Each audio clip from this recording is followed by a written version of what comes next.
मैं इस वक्त जो पुलडोडा के लिए रास्ता जाता है वहां पे मौजूद हूं और यहां पे कुछ लोगों ने यहां पे कुछ देर पहले इस रास्ते को ब्लॉक किया था, यानी कि बंद किया था। उसके बाद हल्ला देखने को मिला। फिलहाल यहां पे पुलिस को मंगाया गया था और यहां पे तहसीलदार डोडा, उनके साथ साथ डीएसपी हेडक्वार्टर, उनके साथ पुलिस का पूरा अमला यहां पे मौजूद था। ये जानना काफी ज्यादा जरूरी है कि यहाँ पे प्रोटेस्ट क्यों हो रहा था, रास्ते को क्यों बंद किया था। मेरे साथ वही लोग हैं जो यहाँ पे प्रोटेस्ट कर रहे हुए नजर आ रहे थे। तो मैं तो जरा पूरा मामला था क्या, क्यों रास्ते बेगम सर, हमने रोड इस वजह से बंद किया है। हमने रकबा खरीदा है सैफ अली से और उसका बेटा मोहम्मद सलीम, उसने ऐसे किया हमारे साथ। उसने गवाह रखा है, सरपंच गवाह रखा है, 2-4 बंदे गवाह रखा है। उसने बोला हमारे पास मिल्कियत रकबा है। उसने नंबर भी लगाया कागजों एफिडेविट पे। उसने बोला आप मकान बनाओ, मुझे बीबी बीमार है, तो जब इसको ऑपरेशन हो जाएगा तो तब उसके बाद में कागज बना के आपको दे दूं। मैंने लड़की को भी दिया हिस्सा, आप भी लड़की है आपको भी दे देंगे। तो फिर उसके बाद हमने जब मकान का तामीर लगाया तो उधर कोई एडमिटेशन कोई नहीं आया, उधर नहीं कोई जंगलाती आया, नहीं कोई रोड वाला कोई आया। हमने सोचा चलो ये अच्छा ही रकबा है। कहाँ पे आपने जमीन ली थी? ये बागेरनी में बागेरनी से नहीं। जी जी बताएं। तो वहाँ पे ऐसे हुआ। फिर हमने 3 महीने के बाद कोशिश की कागज मांगने की, कागज है ही नहीं उसके पास कुछ। जब उसके पास हमने तहसील में गई थी, वो भी बोलते हैं इसके पास कुछ रिकॉर्ड नहीं है। फिर पटवारी लाया वहाँ पे, उसने पूरा रिकॉर्ड में दिया है तहसील वालों को।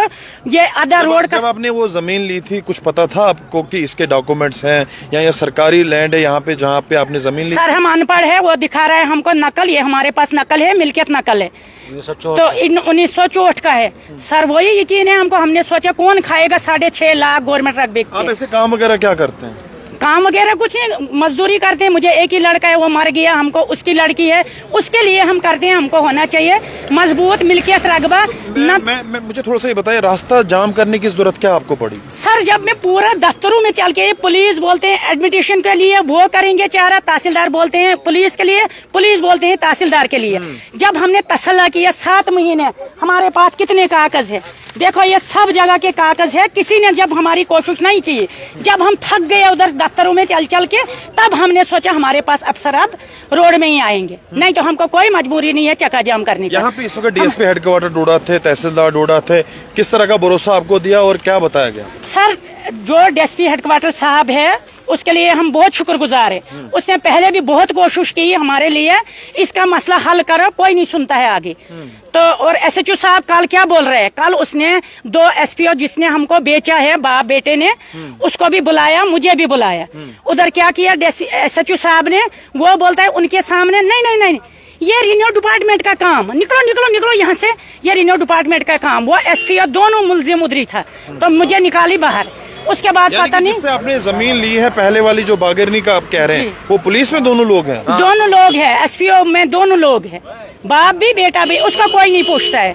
और जब हमने उसी मजबूरी से यहाँ पे कब्जा किया, नहीं तो हमने जंगलात में कब्जा नहीं करना था, हमने मजबूरी के साथ किया। क्योंकि हमारे कब्जा आप कर रही है तो इनलीगल था ना? इनलीगल था सर, हमने कहा यहाँ पे बैठना है। हमने हमारा मसला हल हो जाएगा, मसला जब हल हो जाएगा फिर हमने कहा बैठना है यहाँ पे। मैं आपके पास फिर आऊंगा। आप इनके हस्बैंड हैं, पूरा मामला बताइए और आज क्या हुआ? सबसे पहले हम आपका चैनल का शुक्रिया अदा करते हैं, क्योंकि जो गरीबों की आवाज़ को बुलंद करते हैं। सैफ अली हमको ज़मीन देता है, कह रहा है गवाह के रोब कह रहा है कि हमें 1964 का जो इंदिराजी मिल्कती रकबा है। तो हमने बोला ठीक है, हमने बोला कागज़ कहाँ है, उन्होंने कोई हमें नकल दिखाई, हम अनपढ़ लोग हैं, नकल दिखाई। उन्होंने कहा आप इतना पैसा दे दो, पहले 10 लाख मांग रहा था, उतरते उतरते 6.5 लाख पे पहुंच गया। जो आपको नकल दिखाई वो गलत थी? वो तो 2019 में ही वो मतलब अगर था भी उसका 2019 में जो वो कट हो चुका है। उसके बावजूद अगर उनको पता था कि 2019 में हमारे कागजात कट हो चुके हैं, तो उनको गवर्नमेंट रकबा गरीब मजलूम को नहीं बेचना चाहिए था। तो उसके बाद हम कागज तलब करने लगे, तो कागज वो देने की नाम बनाओ मकान, कौन से आपने इतना मकान बनाया, किसने चाहिए? हमने बोला हमें यतीम बच्ची का मसला है। कल को अगर ये हाईवे है, इस रोड से, जिस रोड के साथ आपने फीता लगाकर नाक पे दिया है, इस रोड से कल को कोई सर्वे आती है तो क्या हमारे यतीम बच्चे को उसमें क्या बेनिफिट मिलेगा? उसके बाद हमने एडमिनिस्ट्रेशन डोडा डीसी साहब के पास गए, तहसीलदार साहब के पास गए। तहसीलदार साहब का सीधे लफ्जों में कहना है कि ये रेवेन्यू डिपार्टमेंट का काम नहीं है। तो आप कहे अगर रेवेन्यू डिपार्टमेंट तहसीलदार साहब के अंडर नहीं तो किसके अंडर है? इस करके हमने 1 साल इन्होंने हमें कठपुतली बनाया, क्योंकि मसला पुलिस वाले का था, मुलाजिम का था। और यहाँ सामने जो हमारा क्या नाम है इसका, इरफान भाई, उसने 3-4 घरों को एफिडेविट दिए 20-20 साल रिहाइश करते हुए। 20-20 साल हो गए हमें, 25-25 साल, खाली एफिडेविट दिया, कोई नकल नहीं दी। गवर्नमेंट ने गरीबों के लिए मकान के केस भेजे हैं, हमको मिलता ही नहीं है, जब हमारे नाम निकलता ही नहीं है, खाली एफिडेविट। अब क्या डिमांड है आपकी? और आज जो हल्ला आपने किया, कुछ देर तक सुबह भी आपने रास्ता बंद किया, अभी भी हाईवे आपने बंद किया, लोग सफर हुए, क्या ये अच्छा डिसीजन आपका था जो रास्ता आपने बंद किया? देखिए, जब हमने यहाँ पे शेड लगाया, दूसरे दिन नहीं तीसरे दिन, तब कोई गार्ड, 2-3 दिन कोई भी गार्ड नहीं आया। तीसरे दिन एक वो खुद को बता रहा है कि मैं रेंज ऑफिसर हूँ, उसके मतलब थोड़े थोड़े से साइड से बाल हैं, और 2 गार्ड उसके साथ आते हैं। भाई साहब ये हमारे अंदर बैठे, हम चाय पी रहे थे, तो उनने पहले धमकाया शमकाया, तो हमने बोला जनाब हमारा कोई मैटर है, हमने यहाँ नहीं बैठना है। बोलते हैं नहीं आप यहाँ बैठो, लेकिन आपको कोई खर्चा लगेगा। हमने बोला ठीक है जनाब, कितना खर्चा लगेगा? 20,000 वो अपने लिए ले गया, 20,000 2 गार्डों के लिए ले गया। बोलता है आपको कोई नहीं पूछेगा। आज 10 आपको जो पता है रिश्वत ये मांग रहा, आपने दी क्यों? और सर उसने इतना आश्वासन दिया, बोलता है ये मेरा रकबा है, देखो इधर बनाया, नन्हे को किसने पूछा, मैं आपको अलॉटमेंट करा के दूंगा। सर हमें अगर कुत्ता भी बोलता है मैं ऐसा काम करूंगा, बाबा बोला, हम उसको भी बाप बोलते हैं। आप ऐसे काम क्या करते हैं? मजबूर ऐसे से मजदूरी करते हैं, ऑटो है, ऑटो चलाते हैं, ऑटो क्या चलाते अपील होगी आखिर में? अपील सर हमारी ये होगी, नाना और जो ये 2 पार हैं, सैफ अली और उसका बेटा, उनके खिलाफ सख्त से सख्त कानूनी कार्रवाई होगी, हमें पता चलेगा।